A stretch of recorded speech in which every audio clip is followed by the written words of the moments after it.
A huge conference showdowns in college football this Saturday. Georgia-Auburn, the 126th meeting. Bulldogs have pitched back-to-back shutouts. They've allowed just 2 touchdowns in 5 games this season. We also have the Red River rivalry renewed in Dallas. Each of the last 7 matchups have been decided by 1 score.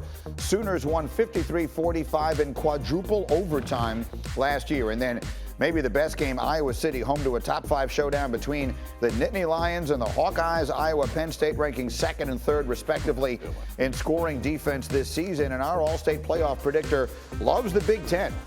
Michigan entered the season with less than a 0.1% chance to make the playoff. They're now up, as you see, to 34%, and that is 4th best in the country. They're suggesting if it ended now, Michigan would be the team to get in. But Iowa, Penn State, and many others will have something to say about that. But what I think almost anyone, and I'm a Big Ten guy, would acknowledge is that Alabama and Georgia feel like they're playing on a level all their own. And so, Heather, because you cover this playoff expansion more closely than everyone or anyone, the question is, if those 2 teams are just so much better than everybody else, what does that say about the need for expansion of the playoff?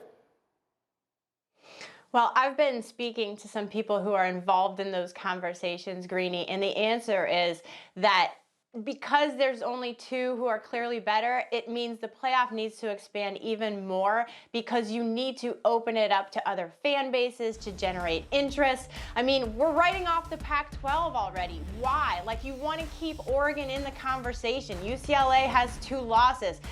Oklahoma doesn't look like a top 4 team right now, but to be able to continue to talk about more than 2 teams through the end of November is why many people in that room are saying we've got to open this up because it can't just be such a narrow window of interest. Paul, what do you think? Well, I agree, and just think about what happened last night at Fenway Park. That was a wild card game, Greeny, in Major League Baseball, completely different sport, but we were all riveted to it. College football doesn't have that. We have Alabama and Georgia right now, and we're essentially telling everyone else, go home, we don't care about you. And if you expand the playoff, you open it up. I mean, Oregon is a perfect example. They won at Ohio State convincingly. They lost an overtime game at Stanford, which is a respectable program and a tough place to win usually. So we should just push them in the Pacific Ocean and say, you're garbage, go away. The sport needs to be relevant. And quite frankly, without an expansion, I think college football will be shrinking in interest and relevancy. That's an interesting perspective. Booger, let me come to you as the player in the group here. Let me just ask about the premise. To your eye, are Alabama and Georgia just head and shoulders above everybody else?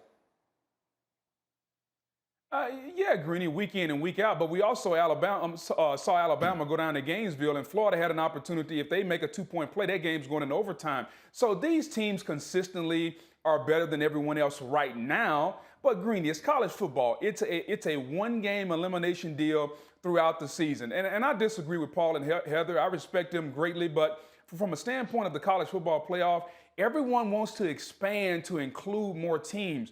For what? Not for the players, not for the championship, but to pique interest and to keep more fan bases alive. Isn't the whole thing about the college football playoff to find the best team in the country?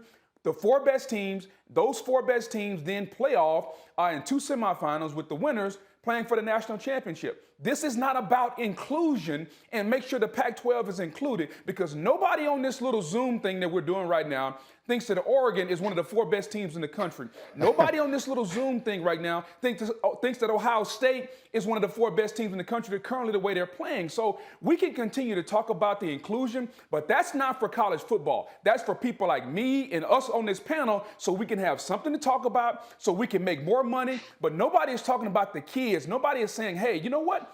Playing more games is probably not a good thing, because we're ultimately going to turn this into pro football and instead of what it is, which is college football. Paul, you and I go back and forth on this all the time. At some point, somebody has to stand up for the people that are actually on the damn field, and that's the 17 to 21-year-old amateur, and I do say amateur because they're not getting paid like professionals. Somebody has to stand up for them, and the playoffs should be 4 teams. It should be hard to win. It should be hard to get in. And if you want to make it easier, then let's just pass out a damn certificate to every team in FBS and say, hey, we're all in it. Thank you guys for showing up. It shouldn't be that way. It should be hard. How about that, Paul? Hey, Booger, while you run off to Monday Night Countdown every week, I've got to find something to talk about. So be quiet, okay? Don't let anybody pay attention to what you're saying.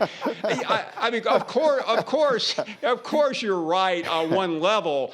And we're not, but this is, I'm arguing for the whole of college football. And because of the NFL and because of everything else, I really am concerned about it, Booger. And I'm concerned about the management of the sport. And they are going to expand. It's not going to be anytime soon. It will be in 4 or 5 years. But I do think if you're playing out west or if you're playing in the Midwest, you want to be included in what really matters. And what we talk about here when we're together is the college football playoff. Yeah, look, on some level, I think both of you can be right. Heather, put a final touch on this. What do you think?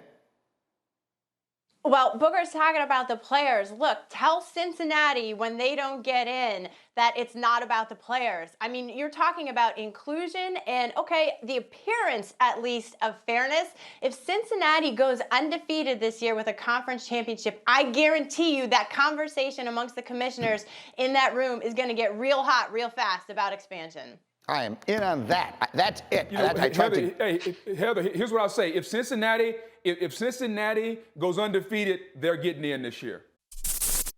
Thank you for watching ESPN on YouTube. For live streaming sports and premium content, subscribe to ESPN+.